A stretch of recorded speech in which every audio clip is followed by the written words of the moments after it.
안녕하세요. 날개TV입니다. 오늘은 네이버 카페 외성에서 외도, 이혼 전문 상담을 맡아주고 계신 상담사님과 자리를 함께 했습니다.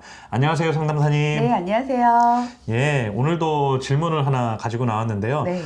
오늘 방송할 주제는 또 무엇일까요?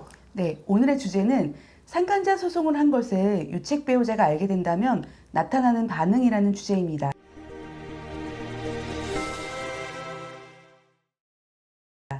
이거 엄청 그 소송 전에 그 회원님들이나 구독자님들께서 엄청 궁금해하실 만한 내용일 것 같아요. 자, 바로 말씀해 주시죠. 네, 많은 분들이 힘들게 증거를 수집해서 상간 소송을 시작하면 하루하루 언제 상간자에게 소장이 도달되나 그것만 손꼽아 기다리시거든요.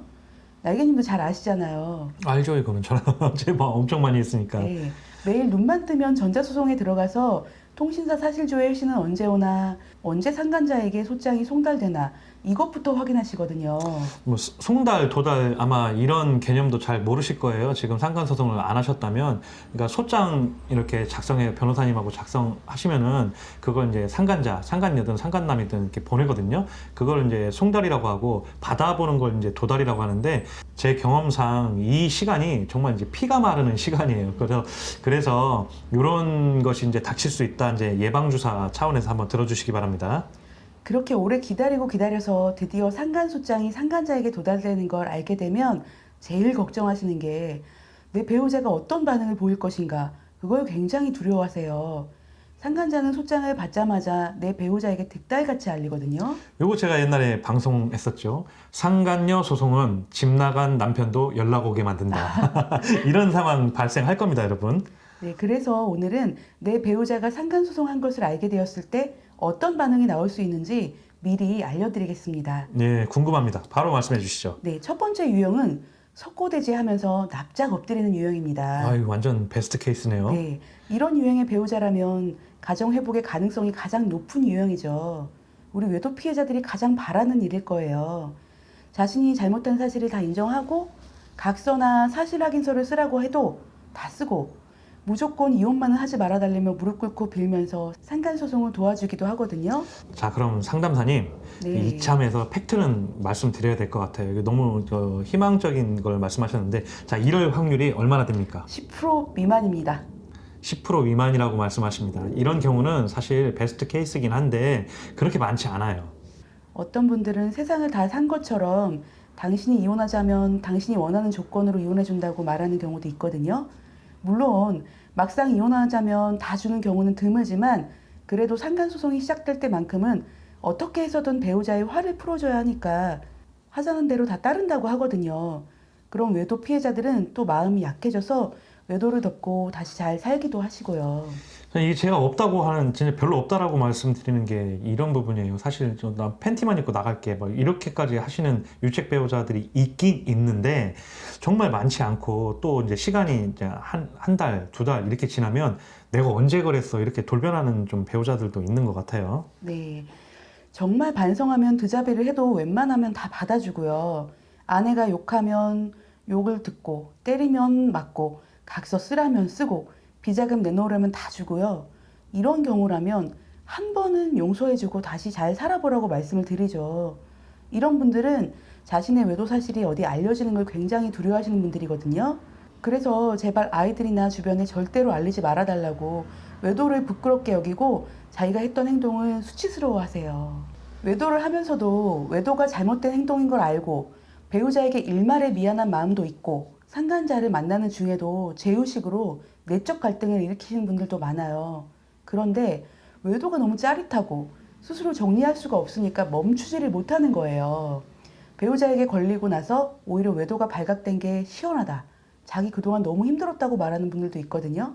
어이없지만 이렇게 말하는 분들이 정말 있어요. 저 솔직히 이혼한 입장에서 제 배우자가 이랬다면 저 그냥 살았을 것 같아요. 저는 이러지 못해서 제가 이혼을 했지만 뭐 이렇게 하시는 분들 솔직히 좀 인간적으로 부럽습니다. 네, 이런 분들은 거의 대부분 회복을 하세요. 네. 두 번째 유형은 무반응하는 유형입니다. 자, 그러면 여기서 또, 자, 이런 유형은 얼마나 됩니까? 여기도 한 10% 정도 될 거예요. 10%. 그렇게 많지 않네요. 네. 예. 이건 저도 정말 답답해요. 회피형 인간만큼 참 사람을 답답하게 하는 유형인데요. 도대체 상간자가 소장을 받은 걸 알기는 하는 건지 아닌지 알 수가 없어요. 너무 평온하게 일상생활을 하고 어떨 때는 콧노래까지 부르고 정말 포커페이스를 유책 배우자가 너무 잘해요. 이건 우리가 해야 되는데 유책 배우자가 포커페이스를 하는 케이스네요. 네, 예. 외도 피해자인 내가 당당해야 되는데 오히려 외도 피해자가 상대의 눈치를 보고 있어요. 나중에는 너무 답답하니까 어쩔 수 없이 외도 피해자가 먼저 상간자가 소장받은 걸 오픈하는 경우도 있고요. 그러면 마치 상간 소송한 걸 몰랐다는 것처럼 이미 끝난 사이고 별거 아닌 사이인데 이런 말을 하면서 슬그머니 넘어가려고 하기도 하거든요. 분명 속으로는 엄청 불안하고 어떻게 해야 하나 머리 굴리며 작전도 짜고 그랬을 텐데 그런 내색을 안 하니까 정말 답답한 유형이에요. 제가 상담하신 분들 중에는 외도 판결을 받을 때까지 배우자가 티를 안 내서 우리 내담자분도 포커페이스 하신 분도 계세요. 상간자를 정리하는 경우도 있지만 상간자를 정리하지 않고 서로 다 알면서도 티를 안 내고 서로 형사놀이를 하는 거예요. 정말 고도의 심리전이죠. 이런 경우는 저도 이제 주변에서 피해자분들하고 소통을 하다가 보기는 보는데 좀 극히 좀 드문 케이스고 이게 또 이게 문제가 뭐냐면 포커페이스를 유책 배우자가 너무 잘해버리니까 헷갈려요. 끝났나? 너무 오버했나? 막 이런 불안감이 이게 좀 많은 케이스 같아요. 맞아요. 예. 세 번째 케이스는 적반하장, 이혼 불사 유형입니다. 자, 그럼 요건 확률이 얼마나 됩니까? 거의 대부분이죠. 아, 맞습니다. 저도 이 케이스였습니다. 적반하장, 이혼불사. 예. 진짜 우리 외도 피해자들이 너무 힘들어하는 유형이죠. 외도하고도 뻔뻔하게 사과하는커녕 외도의 이유가 나한테 있다고 외도를 합리화하기도 하고 이혼해달라고 진짜 발광을 하죠. 개지랄을 하죠, 개지랄. 예. 이런 유형은 상간소 치하, 종용은 당연한 거고요. 상간자를 보호하느라고 걔 다치면 너 가만히 안 둔다 이렇게 말하는 사람도 있어요. 심한 케이스는 상간녀가 자기를 떠날까봐 아내한테 상간소 치화시키려고 정말 심한 케이스인데 휘발유를 들고 와서 집에 불을 지른다고 하는 소리도 하고 폭력을 휘두르면서 집안 살림을 다 부셔서 난장판을 만들기도 하고 아이가 있어도 아랑곳하지 않고 미친 사람처럼 굴어서 아이가 경찰에 신고를 한 적도 있어요. 저도 제 경험을 살짝 말씀드리자면 저도 나이는 좀 적지 않은 편인데 아마도 제가 여태까지 살면서 들었던 평생의 욕보다 배우자가 외도했을 때 들었던 욕을 더 많이 들었던 것 같아요. 1년 사이에 제가 거의 한 40년 넘게 있을 만한 욕을 한꺼번에 다 들은 것 같아서 그때는 정말 멘탈이 깨지더라고요. 아이고, 여자 바람의 경우에는 대화할 시간도 주지 않고 바로 짐을 싸서 나가는 경우도 있거든요. 아, 이거 저 슬프네요. 자꾸 제 얘기 하시는 것 같아서. 아이고. 예. 정말 남편분들이 이러면 심장이 녹아내리는 경험을 하게 되거든요. 상간자 집으로 들어가거나 아니면 남편이 찾을 수 없는 곳으로 숨어들기도 하고요. 어린 자녀가 있어도 애도 그냥 두고 나가요. 이러면 남편은 정말 미치는 거죠. 어린아이 케어도 해야 되고 집 나가서 숨어버린 아내도 찾아야 하고 회사도 나가야 하고요. 이거 혹시 제 얘기 하시는 건 아니죠? 상담이 이거 너무 저랑 비슷한데. 예. 그런데 제일 많아요. 네. 남자들이 가출을 하면 꼭 생활비를 끊거든요. 무슨 공식처럼 그래요. 여기서 더불어서 배우자를 형사고소하기도 하고 수집한 증거가 불법이라고 고소하면서 이혼을 종용하기도 하고요. 예, 이게 그 남자 바람은 이건 국룰 같아요. 그 생활비 당연히 끊고 그 다음에 좀 쫌생이 같은 유책 배우자들은 무슨 집에 정수기 같은 거, 인터넷 같은 것도 다 해제해가지고 무슨 선사시대로 만들어버리는 이런 치사한 옹졸한 좀 배우자들이 있거든요. 그래서 제가 이제 아내분들한테는 꼭 이런 말씀을 드립니다. 남편이 바람나면 그거하고 상관없이 경제력을 키울 수 있는 방법을 꼭 찾으셔야 돼요. 안 그러면 정말 그 생활이 어려워져요. 중요합니다. 경제력 갖추는 게 가장 중요해요, 정말. 예. 네 번째, 눈물로 호소하고 애걸복걸하는 유형입니다. 이 경우는 확률이 얼마나 되나요? 이것도 그렇게 많지는 않아요. 네. 좀 희귀한 경우죠. 그러니까 좀 정리하자면 적반하장이 대부분이고 나머지는 거의 없다 이 네. 말씀이시잖아요. 예. 세 번째와 조금 비슷하긴 하지만 세 번째 유형이 협박, 강요처럼 폭력적이라면 네 번째 유형은 그와 반대로 통사정을 해요. 아, 이렇게 설명하시니까 이해가 됩니다. 예, 통사정, 상간녀 소송을 막 취하게 한다든지 아니면 문제거리 만들지 말아라, 나 회사에서 잘릴 수도 있다, 이런 경우를 말씀하시는 것 네, 같아요. 맞아요. 사실 이런 경우는 진짜 반성이 아니라 상간자를 보호하는 목적이거나 생존형의 거짓 사과를 많이 하죠. 아, 이거 진짜 사악한 거예요, 진짜.